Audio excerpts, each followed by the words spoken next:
everybody. I'm Regina Bryan, and welcome to the Women of Empowered Living. My guest today is a member of this community, a John Maxwell team member, and also a professional geriatric nurse practitioner. She is passionate about empowering seniors to live abundant lives physically, emotionally, and spiritually. I'd love to introduce all of you to my new friend, Margie Pizzaro. Hey, Margie, how are you? Hey, Regina, I am so blessed to be on your show today. Thank you so much for allowing me to be a guest. Oh, I'm honored to have you here. And where in the world are you today? Where are you joining us from? Well, right now I am in South Florida because I am so excited that in a few days I'm going to be part of Paul Martinelli's mastermind. I hail from Eastern Pennsylvania, from a cute little area called Lancaster County, where on any given day there can be horse and buggies actually going by my house, as well as cars. But I've been fortunate enough to be able to come down to South Florida a bit ahead of this mastermind. So I am enjoying sunny 80-degree weather this I week. we're in the middle of winter, and a lot of the country right now, as you and I record this, they're getting hit with some big snowstorms. So you took Including off my just in house in time. Pennsylvania. So you got to the right area just in time. Margie, I'm just so excited to have you here, and I want to congratulate you as we get started, because just a few days ago, you were awarded a contract with the state of Pennsylvania to make some videos about aging. It's for their aging services department. Can you tell us just a little bit about that? Sure, I'll be happy to. We think things happen, but nothing ever happens per happenstance. One of the key members of Pennsylvania education that has to do with aging, disabilities, and veterans happened to be perusing our local television station as he was waiting for the Super Bowl. This is how new this is. And he came across the newest monthly show that was on the TV station. And he said, I know Margie, but I didn't know that she has this program. And so he watched the program, and little did I know that he had been interviewing professionals to award a grant, a CARES grant, to provide 15-minute videos that would be uploaded. What I'll be doing is the same thing that I actually do in my TV show, the same thing you're doing right now. I interview professionals in my realm in senior care so that the audience watching, which are typically seniors and their families and other senior professionals, become aware of all the senior services that are available in our region. And so he's watching this program and said to me, he emailed me and said, I really need to talk to you about a project. And so I texted him back and said, well, I'm already in Florida for a program, but let's set up a Zoom call. And so we did that the beginning of last week. And he shared with me that he was searching for a program director to do 26 15-minute videos Wow. that would be uploaded to several different aging sites, not only for professionals, but for the consumers of these services, which of course are the aging population, disabled, and veterans. And he said, I don't even have to train you. You're doing exactly what the whole idea behind this program was. And so we were able to virtually, I wrote a scope of practice because I'm blessed to be doing a lot of independent contractor work. And so I was aware of how to do that. And so I whipped up a contract. I sent it to him. He said, everything's here that we need, executed it. And so we'll be kind of starting rolling out those videos in mid-March. This is very exciting. And the work that you do, Margie, is so critical because you teach seniors and their families really how to take care of them and how to prepare for some of those tough moments. How did you get interested in this field, taking care of our seniors and getting them ready for aging, the entire aging process? Well, I joke about this, and I say this at the beginning of every episode on my show. I'm so passionate about senior services because I'm a senior. But I actually started working in the senior sector over 45 years ago. I was in high school and I had a really great relationship with my dad's parents. They were actually immigrants from Poland. And I just developed my worldview really around them. They just had such amazing insight and work ethic. And so I wanted some extra money while I was in high school. And back then, you could actually work as a certified nurse assistant, learning on the job at a facility at the age of 15. And so my very 15. first official job, other than babysitting, was to work as a nurse aide at this facility. And then after I got out of high school, I did go on to do a 1-year LPN program, got married, had children, but knew I wanted a much deeper ability to be able to serve seniors. So when my kids were in middle school, I went back to school, got my associate's and bachelor's degree in nursing, and went to work at that level and realized very quickly I really wasn't going to be able to have the impact that I wanted until I was able to obtain my geriatric nurse practitioner credentials. And I was very, very fortunate at that time in the early 90s. There were only 2 geriatric programs in the country. One was University of Pennsylvania and one was UCLA for nurse practitioners. And it didn't occur to me that because these were such unique programs, I might have difficulty getting in. I just went and I interviewed and I just expected to be able to get in. And it wasn't till after I was accepted that I learned how eh, how many other people throughout the world were interviewing for the 12 slots that were available in the Oh, geriatric program wow. at Penn as part of their overall bigger nurse practitioner program in the School of Nursing at University of Pennsylvania.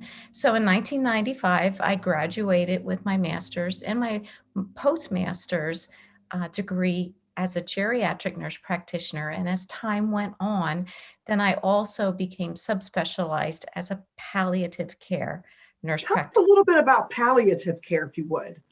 Sure, Regina, I'd be happy to. That is an area of medicine not a lot of people are familiar with, but it is vital to those folks who have chronic illness that's continuing over time and years, and or that individual that is in an unexpected traumatic emergent Mm, situation. It's the branch of medicine that empowers. And on this program, we love that word, empowers. we It sure do. empowers patients and their families who are looking at a life-limiting prognosis oftentimes Hmm. to decide, do I want the traditional approach where physicians and specialists just keep doing, even after Hmm. they're telling me that there's nothing more that's going to reverse the process that's happening, and in the doing actually having some side effect of pain and suffering? Or do I want to, recognizing where I am at in my scenario, in my trajectory of disease, do I want to take a different path and Mm, go on an aggressive comfort path, foregoing going back into the hospital, foregoing perhaps very elaborate testing with the end result not changing any of those, those diagnostics not changing the end result? right. And do I want to work with a team of experts to be able to maximize not only my physical comfort for however long I might live, but my psychosocial comfort, my Sure. family's comfort? And so I'm very empowered every time I go into a room and talk with people about the option that they have, that they don't have to take that traditional approach till they die and die in a hospital and die in pain. So They this have is all about options. choice, Margie, and giving They have people options. And it sounds like the opportunity to sort of direct their course ahead of time should they get into those situations where some really tough decisions have to be made. There is, and most people don't recognize that even people our age and younger, your age, my age, much Mhm. younger, have the opportunity to be able to sit down with their family and say, I never know if I'm going to get in a car accident and I might be in such a traumatic situation that I'm in a life-threatening situation. What would I want in my heart of hearts if I'm in a scenario where there's no coming out of this, where I'm close to death? Would I want to be living on life support? Most people don't realize the true meaning of life support. Life support means that without those machines, I wouldn't be here. And so they had the opportunity to have some hard conversations ahead of time. The first, So Margie, let me slow you down for 1 second. So not only do you treat seniors, you're a specialist in geriatric, but you're saying this palliative care. That's really about decisions ahead of time for anyone of any age? absolutely. There are palliative specialists that are pediatric palliative specialists that work in centers where babies are born with birth defects that are going to give them a very limited life expectancy. And actually, those practitioners, be it physicians or nurse Mhm. practitioners in palliative care, are sitting down with new parents and saying, let Oh, me wow. explain to you what this really means and what the options you have for your child. So it isn't only for the senior sector. Palliative medicine addresses any time there is life-limiting disease, whether it's because of newborn deficits to traumatic injuries, all So the way to chronic disease. this is really interesting because we don't hear very much about this. And until I was talking with you, and we're going to get into your book some, I never really thought about this. So what you're saying is all of us watching, like for me, I'm in my 40s. So if I were to have a car accident or any type of accident, we can prepare today for how my husband and I might want to handle those scenarios. Yes, and it's actually called an advance directive or living will, Mhm. depends on which state that you live in. And depending on what your feeling is about death, about quality of life, there's no right or wrong answer. Right. There are families that I'm either speaking to imminently or speaking to in a meeting like this, who I will say, you have an option for post-death care and even near-death care, depending on what your attitude is. And most people really don't realize that the first and the most important question is when death occurs, and death is considered the absence of a heartbeat. And with the absence of a heartbeat, there is absence of breathing. And within 7 minutes, absence of brain functioning.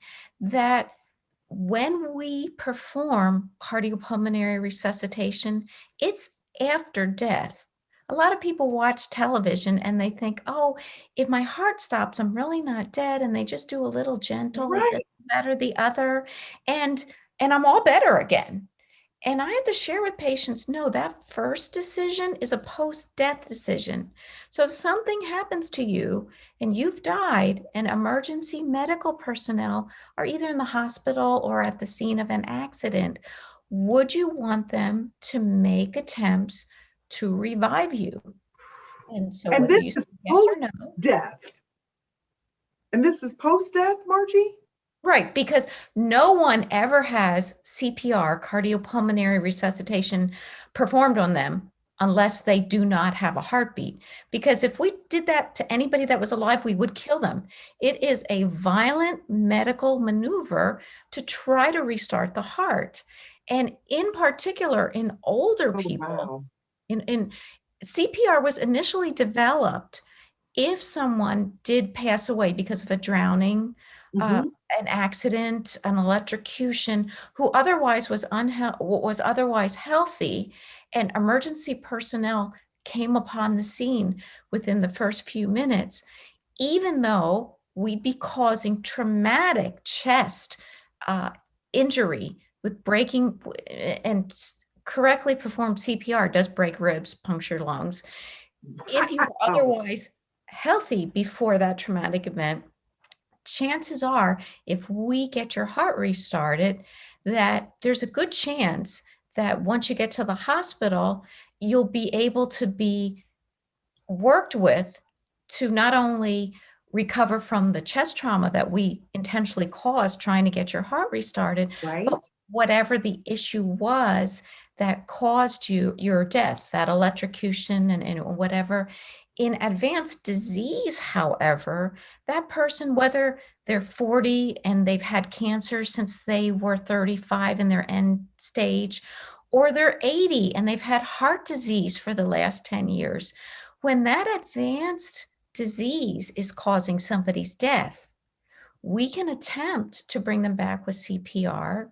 It's very likely it won't be successful. And as I share with families, whatever they tell me, their decision is their decision. So there's no right or wrong. But most likely, when they're passing away of chronic disease, even if we get their heart restarted, they're coming back to what they just died from. And so Right. there are those instances where they're able to recover and live for a period of time. The literature actually suggests that when that happens, their quality of life may not be very good because they're coming back to that advanced disease that they died from. But This either is an way, education. everyone has the Just right hearing to all this from you is such an education. Margie, do you find that in your work with seniors and even your work with in palliative care with younger people, are people prepared for those moments, whether it's a senior that's maybe been deteriorating for a while or a younger, and I would imagine no for younger people who I'm walking around pretty healthy, but any given moment an accident could occur. So do you find that most people are not prepared for these things, even with their older parents or for themselves in their 30s and unfortunately. 40s? Unfortunately, Regina, that's the case because who wants to talk about death? It's one of the most difficult Mhm. topics that we can ever have. Parents don't want to talk with seniors, seniors don't want to talk with their kids, even young people don't want to talk with their spouses about it because we don't like to think about it. But if we can have those discussions and pull those documents, most of which are available right off the internet, Right. complete them, have them witnessed, signed, and appropriately disseminate it to families, physicians, attorneys, then, we hope nothing ever happens for a long, long time. And like I say in my first book, everyone in the senior population always says, I don't need to think about these things. I'm just going to go to sleep one day and die in my sleep. And even if they're fortunate enough for that to happen, if they haven't gotten their affairs in line, they are leaving catastrophic issues for their family to take And care you of. probably see that a lot as well. People that even if their death is pain free, I just go to sleep and never wake up, you're still seeing a lot of the repercussions of not being prepared on the front end. What Absolutely. what can we do for address it in both age groups, if you would, Margie? So for us younger people, younger-ish, I guess, with no health conditions, something could happen though at any moment. What would you recommend for us, for those of us watching that are like, well, I'm not a senior yet, or I don't have any health conditions yet? What would you recommend for us? Well, whether I'm speaking directly to you or I'm speaking to you for your parents, Hmm. have the conversation, sit down and say, our days are numbered. The Lord says in Yeah. my favorite book that He knows the day that we're born and the day that we're going to die. We don't. But if we can sit down and have the conversations of what would if something would happen, what would I want? And I need you, hubby, to know what I would want, or I need you, daughter, to know what I would want. And take the time for your given state to pull off your advance directive from the web and be able to fill it out. It will ask you questions like, if you die suddenly, would your option be comfortable death or resuscitation?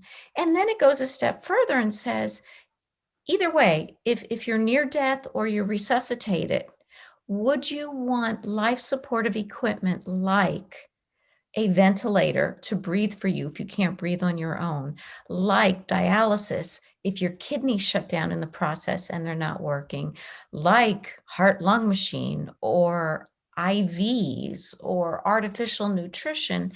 And it gives you the opportunity to talk about those things. My books go into them in detail. And as I build out my website called Yeah. abundantaging.net, I am loading it with more and more information about these things. So if people can't find it anywhere else, they can go on that website and they can learn about it and just say, we need to talk about it. Death is part of life. I'm really glad that you said that that's our first step, because that's the part that so many of us avoid. I'm in my 40s, my husband's in his 50s. We think we both know what each other would want in a tough moment of an accident. But though that having the paperwork together and having the conversation really gets us prepared for those unfortunate moments. And It even my does. mom is in her 70s. I don't know that, I mean, I'm embarrassed almost to say, I'm not sure that my sisters and I are really know past just my mom doesn't want to be on life support. Okay. But are we really, really prepared? I think we have to talk about that. Mhm, mhm. I think we have to talk about it. My mom's a healthy woman in her 70s. She's in her 70s nonetheless. And I don't think we've had a lot of great conversations about what that looks like. So your book is Abundant Aging, the one that you sent me, that I Yes. mean, you're right, Margie, when you say no one wants to have these conversations, but I'm telling you, just going through this book somewhat, I was really like, oh my gosh, I have to be better prepared. And I would imagine that so many of us watching are not prepared. So you're saying on your website, Abundant Aging, you're going to start putting some forms and some resources that we Yes, can look. and even as I speak now, abundantaging.net does have a plethora of information. I'm adding to it every day. Great. And I very soon will have some in-depth courses that if people look at what's right on there and they want to sign up for some in-depth courses to kind of help them through the process of maybe saying to family members, I came across this resource. I'm going to bring my laptop over. We're just going to watch this Yeah. 20-minute program and have some conversation. It's going to be, a conversation starter.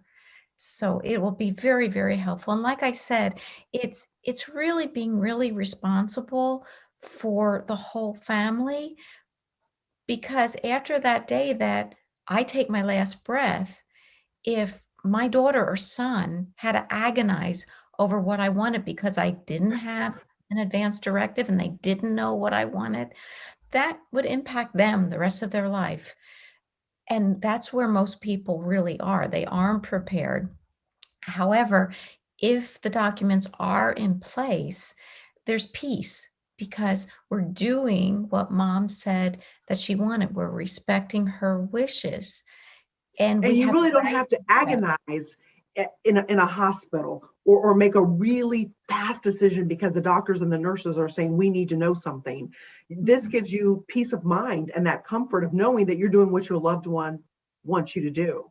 And I But can tell you, I really hope all of our listeners and TV viewers for the show take this to heart, because it was gut-wrenching every time I walked into that family room and had to sit down with a family and give them the news that their loved one on all kinds of life support over there in the ICU is failing, and we have to make some important decisions. And what would they want? And we need you to be telling me what they would want, not what you want, and not right. what sister number one wants, sister number two, brother. What would mom want if she was sitting in here and could tell us? And it's gut wrenching to have a decision at that point in time. And especially So if family members don't agree, I would imagine that you've probably seen some of that. And that's why every state recommends with an advanced directive living will that you utilize your opportunity to designate what's called a surrogate, a healthcare surrogate. It can be a family member. It doesn't need to be. And I have seen some beautifully completed advanced directives where a spouse will say, I couldn't have my spouse be my healthcare surrogate because I know I would not want to live this way. But if I leave it up to him, he's going to say, do everything, and I'm going to be miserable, but I can't even say anything. So they Absolutely. designate a friend to be that healthcare surrogate. And that holds up in a court of law I for, love that you just said that, because I imagine that I'm not the only one who's listening to you thinking, I never would have thought of that. That maybe, and each of us knows our family, our close family members best, that in some cases, it's probably not best for the family member to be the surrogate, to be the person making the decisions. That's a sometimes that's really the great case. tip. And these are just the tip of the iceberg. These are the Yeah. healthcare decisions that we're talking about. We're not even talking about the financial decisions, the legal decisions, where to live when I can no longer live in my home. And without completing everything that should be done, what ends up happening, and it's very sad, is your choices are off the table. If you're in a hospital and you're doing very poorly, it's going to be a social worker, a case manager who's going to be making phone calls locally, find out where there's a place for you and the first available place, because they can't keep you forever in a hospital. That's for acute care. You You're going to just be said something sent there. so, Margie, you just said something really important that I want to make sure that, because it really hit me just now, that when you're in that moment and you don't have the advance directive or you don't have paperwork in place, your choices diminish. Your choices are off the table. Mhm. That is the exact opposite of empowered living.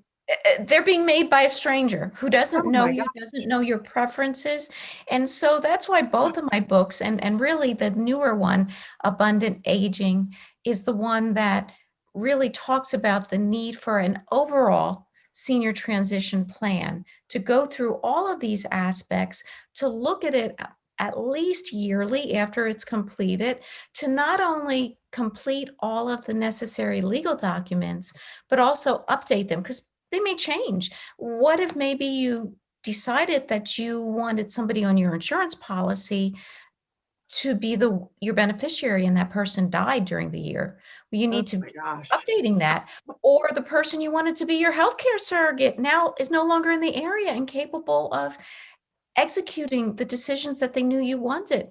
So it needs to be a very living document, and every time it's updated, everyone who may be influenced by it needs to have a copy of it. Now, I'm not saying that they have to have a copy of all your legal and your financial things, but Right. your transition plan that I talk about in my book simply states who has my last will and testament or any of the other legal documents. Who do I have? A financial advisor who knows where all my financial documents are? How do I get a hold of that person? Oh So wow. the document says these are everything that I have executed. This is where there's a copy of it, maybe in the house. This is who the professional is that has the originals. This is their phone number to get a hold of them. You know, this is just a topic that is not covered enough, because as again, as I was going through your book, I'm thinking about my mom. And until this conversation, I hadn't really thought much about myself or my husband, because, you know, we're younger-ish, we're healthy, and yet an accident, unfortunately, we never know when that could occur. And we actually had a minor car accident 2 years ago, and it was very minor. But had it been a really horrible scenario, I can tell you what, we would not have been totally prepared for that had it been either of us or both of us in a bad situation. My stepson and my mother would not have known exactly what to do. So you've helped me really understand that I'm behind.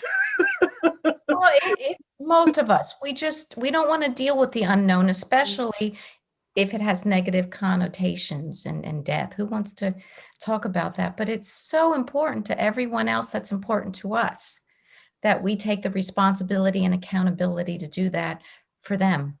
We may even have to have you come back again, Margie, because this topic, as I'm having this conversation with you right now, it's really hitting me just how important it is. and how much most of us, I would imagine that most watching today and listening are, I would say, probably a good old 80-20 rule, minimum. 80% of us are probably not prepared for ourselves or for our parents, our older loved ones, grandparents, and perhaps even children, if, again, should the worst type of accidents occur. And you give us some great direction in your book and what you call a senior transition plan. And we talk so much about empowered living.